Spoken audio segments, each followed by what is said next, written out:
oyunları futbol sevərləri gözləyir. Gecə saat 12-də. 3-cü turun oyunlarıdır. Belə.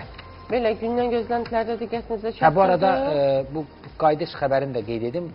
Bu da bugünün gözləntiləri sırasındadır. Bugün böyük qayıdış prosesi çərçivəsində işğaldan azad olunan bölgələrimizə qayıdanlar var. Xankəndinin Kərkicahan, Xocavəndin Hadrut qəsəbələrinə, Şuşanın Böyük Qala Dərəsi, Cəbrayılın Şükürbəyli, Xocalının Ballıca, Badara və Xanabad, Ağdərənin Çıldıran, Vəngli və Həsənriz kəndlərinə növbəti köç karvanı yola salınıb. Bu mərhələdə adı çəkilən bölgələrə ümumilikdə 58 ailə, 237 nəfər köçürülüb. Sağ-salamat. Bugün onlar öz evlərinə çatacaqlar.